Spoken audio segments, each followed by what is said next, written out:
哎呦，快到！居然快到家的时候，看见了世川先生跑过来。今天结束训练了，但是把这儿放在片头给大家看看。我今天早上起来，鼓起勇气把漏表的这儿给拆了。这是菲比特的秋冬长袖，它的设计是两只手都可以露手表，但是呢，它为了保暖不露一个大洞，它两边都是缝上的。然后衣服配一根针，可以给它拆开。我一直特担心拆不好，但是我还挺顺利，不到5分钟就给它拆开了，还挺好。而且今天天冷了以后，第一次用它这个固定的绳。这以前这种衣服都穿那种这儿有一个洞的，对吧？它这是一个绳，可能是想更好保暖。然后这样就挺稳定，这袖子长短也正合适。然后我这身是 S 的，我1.69米，57公斤。然后，但是它有一身白色的那款，就是好像说材料不一样的，我也有一件，也是 S 的，但是我穿就大，所以到时候我拿一个 XS 的再试，好吗？给大家看看这个表的这个洞，这样有一个好处就是这手套边就蹭不到这个旋钮了。前两天我手套边老蹭这个旋钮，你看不出是拆的痕迹吧？因为它这儿本身是那种就是锁好边的，看没？就这样。我这是 Pace Pro 的大小出来，你看正合适。如果是 Pace 3的话，应该会更自然一点。Pace 3比这会再小一点，对吧？所以我也给这件衣服宣传一波，这个版型和材质我都挺喜欢的。喜欢的小伙伴们，评论区的置顶或者我那个橱窗。嘿，大家伙早喽！11月22号星期五，要周末了。都跑了15公里了才开机，天亮的太晚了。那天去录播客，对，那天我把名字在节目里还说错了，播客的名字应该是下周6上线，好像信哥的节目。那天在酒店大堂遇到一位来跑比赛的观众，刚和他分开，他也来大阪。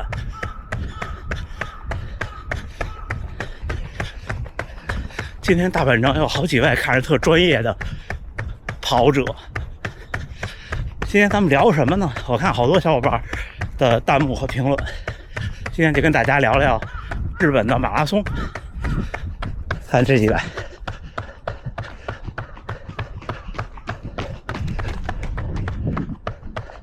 加油加油！聊聊日本的马拉松，解答观众的问题和疑问，好吗？一会儿咱们换个视角。我本来说就不复盘这场比赛了，但是看到大家那么多弹幕和评论，还是简单聊一下。这场比赛穿的是菲比特的那件粉红色的背心儿，然后轻工的薄款短的那种半弹，然后穿的是 10X 6.0 Pro。为什么穿这双呢？是我只有这一双新鞋了。我比赛特别愿意穿新鞋，基本上过了300公里、400公里的鞋，我比赛就不穿了。因为我虽然总说我看淡成绩，但是比赛对我还是很重要。鞋新旧其实完全不一样。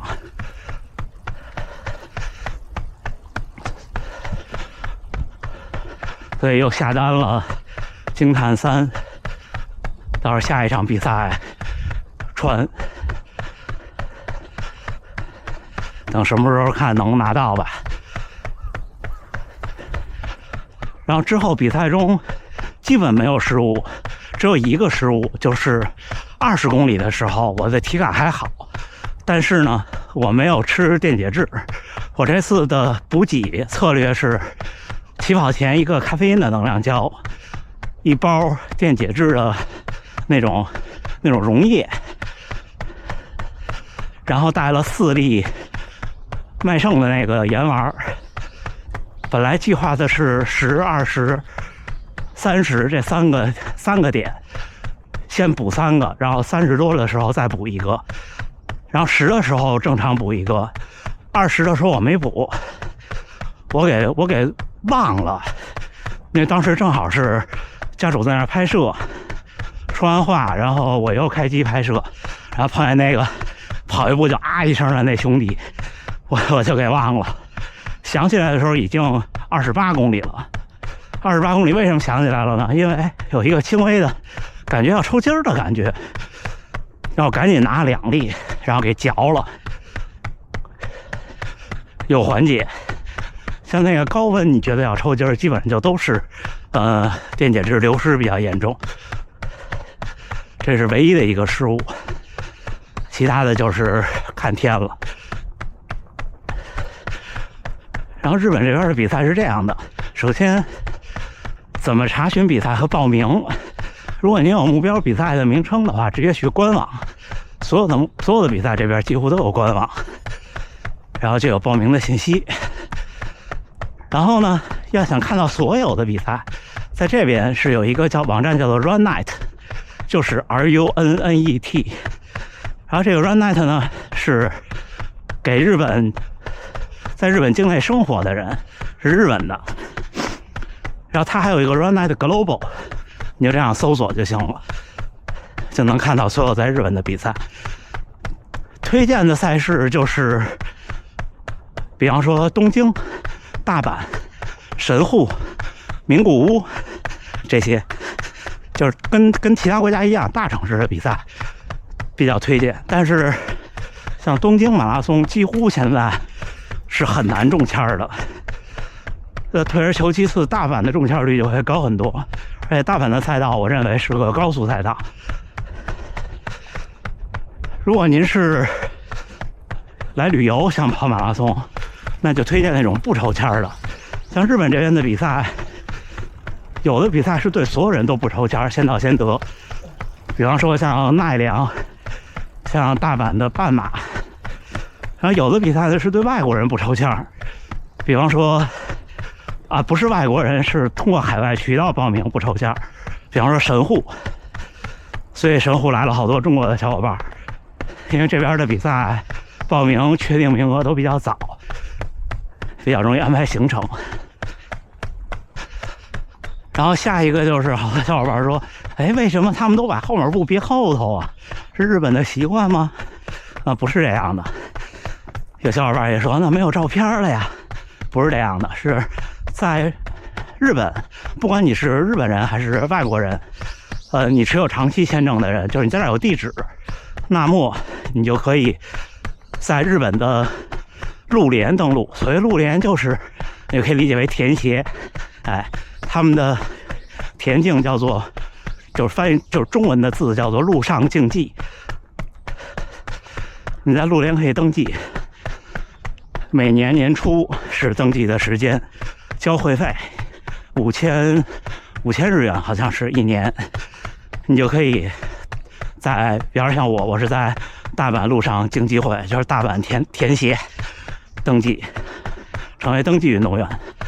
这样的话呢，大部分的比赛会给登记运动员2块号码布，前面一个，后面一个，就彰显你的专业性，还有让你觉得有点酷。那有的时候呢，会有拍背影的摄影师，因为大部分人的马拉松照片是没有背影的，对不对？因为背后没有号码布。说到照相，我也有个经验跟大家说，你们注意看我神户比赛那个大电影，过了终点以后，不就拿那个毛巾发了一块大毛巾，然后举着照相嘛。他前面那日本兄弟完美的把自己的号码布挡住了。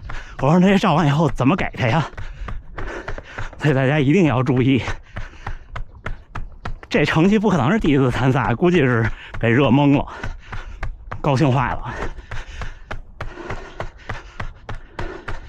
然后补给站，小伙伴说怎么没有补给站呀？不是没有补给站，是我在补给站的时候没有开机，因为电池电量有限，没有开机，没有拍那么多。有补给站，都是标准的规则，就是5公里，从5公里开始，每2.5公里有补给站。有的时候会为了照顾精英选手的补给站，就是有精英选手补给站的地方，大众的补给站会往后顺延一点。然后大部分时候是5公里是运动饮料，2.5公里是水。但是到后边的话，基本上都有运动饮料，然后有的站还有汽水，然后也有吃的，香蕉啊、点心啊什么的，还有红豆面包。就赛道补给还是很丰富的。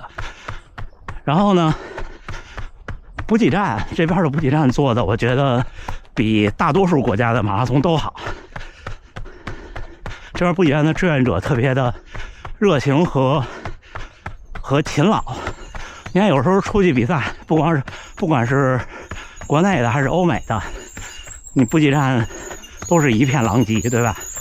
然后这边是这样，这边当然你到人特多的后边，肯定也会比较的混乱，但是大多数时候，比方你喝完水，往那个垃圾筐里扔，你没扔进去，然后马上就有志愿者过来捡。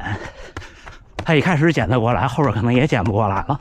但是我在这边还没有跑过，很慢的比赛，所以不知道后边什么样。差不多就是这样。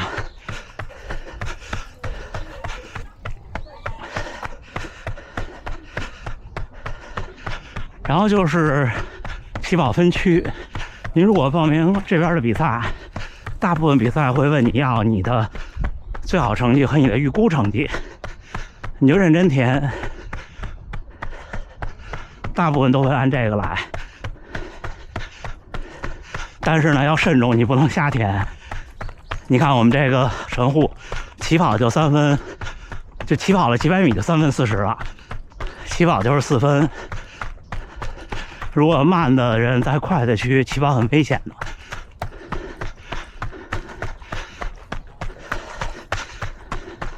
然后这次比赛还有一个失误，这次给我累懵了，没有回头去感谢赛道，当时都晕菜了，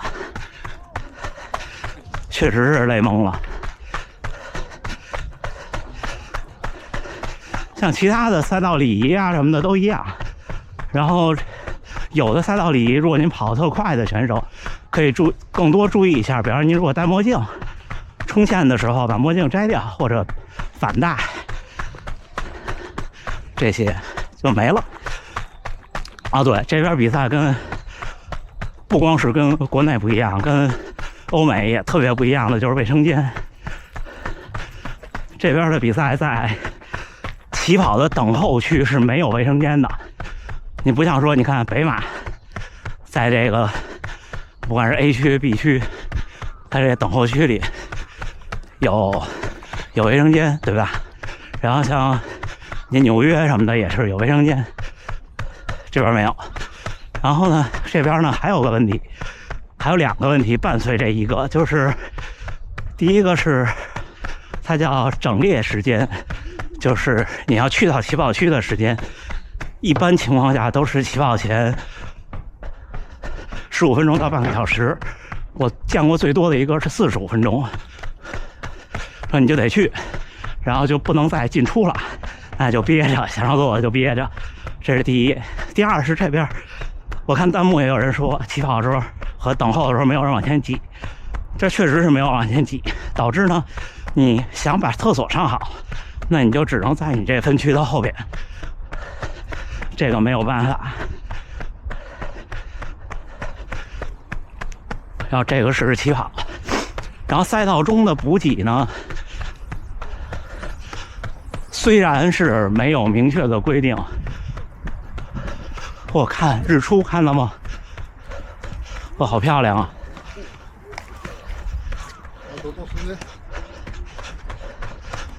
虽然是没有明确的规定，但是能量胶的袋儿这边他们都不随地扔。当然了，你要是跑到230以内就无所谓。不过呢，大多数时候路边会有志愿者，每个志愿者那儿你都可以。有的志愿者是他拿一个垃圾袋，有的是他没拿，你就扔到他脚边就好了。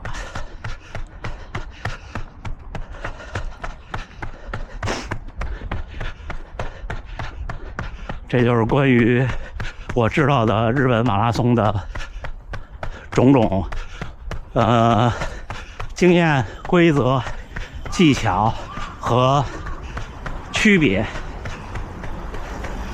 所以不管您是从西方国家来，还是从中国大陆来，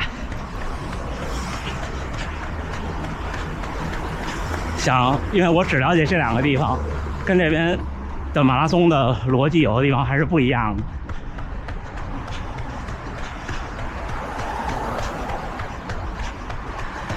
不过我觉得日本的马拉松有一点其实值得来试试，就是大部分的春季比赛我是非常推荐的，因为他们这儿是春季比赛开始的早，就是气温特别合适，不管是东京还是大阪还是名古屋，几乎都是10摄氏度上下，就特别合适的气温，而且风不大。秋季赛事反而不太行，你看今年的秋季像冈山和神户这些都已经跑完了，前一周挺热的呢，然后下周是福冈，但是福冈太靠南了，它本身也热，也不会太凉快，所以想冲成绩的话，我觉得大阪是个高速赛道，而且距离又近，也几乎没有时差，所以想冲成绩的小伙伴可以来试试。推荐的是大阪春季日本春季的比赛，不太推荐秋季的比赛来冲成绩。差不多没了，我也往家跑了，这块车多了，噪音也多，咱们训练后再见了。11月22号星期五清晨7点02，训练结束。今天是第一个训练日，一个半程马拉松，赛后的第一个半程马拉松，平均配速4分41，运动表现出色，训练负荷中等，有氧效果提高，最快1公里4分11，平均心率141，天凉下来就是强度会感觉没有那么高，累计爬升了100米，99米，平均步频1.99米，步幅1.07米，平均垂直振幅比5.8，垂直振幅6.2，还可以哈。今天挺开心，见到了频道的观众，然后一起跑了一圈，我也没减速。小伙神户跑了 PB 了，3分20多，3分23好像是。了不起，又在神户能 PB。上一次的 PB 他是今年的无锡，但是他说无锡明显比神户好跑，虽然我觉得无锡那就够热的了。明年再来吧，明年不出意外肯定会参加神户，如果这次确定进200名的话。像神户、京都、奈良这些都是不抽签的，然后大阪应该比较好中签。东京的话，如果您可以每年都报一次，然后中了就来，东京是值得来一次的比赛，不管它是不是大满贯。对，还有一点刚才没说，就是报名费，像除了国内其他地方的报名费都挺贵的，国内便宜主要是因为你看首先它关门时间是6个多小时，像好多你看欧美的比赛有的8个小时，有的1天，它的封路成本相对没有那么高，这是第一。第二呢，就是广告商、赞助商的广告露出会比较多，不管是衣服呀，像什么纪念品呀，奖牌呀，然后完赛证书啊这些，而大多数这边欧美或者是日本的比赛就没有这个，它赞助商就是单独赞助这比赛，所以可能就贵一些，然后再加上它人工的成本会高一些。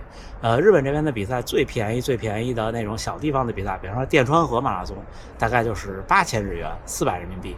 像东京的话，可能要超过2万日元，就是1000多人民币。大阪、神户这些呢，都是1万多日元，就是大几百人民币的样子。像那个东京的半马，也差不多是1万6日元的样子，就是800人民币的样子，就是这样。海外报名应该也差不多，好吧。然后明天下午就是周六下午，北京时间1点半，还是照常跟大家在直播间相见。所以跑步的小伙伴、跑马拉松的小伙伴也不妨试试，来这边参加1-2场比赛，又近又方便，然后提早确定名额，体验一下不一样的马拉松文化。最后还是祝大家能努力生活，健康平安。咱们明天早上起来有平田先生的早训练，明天再见。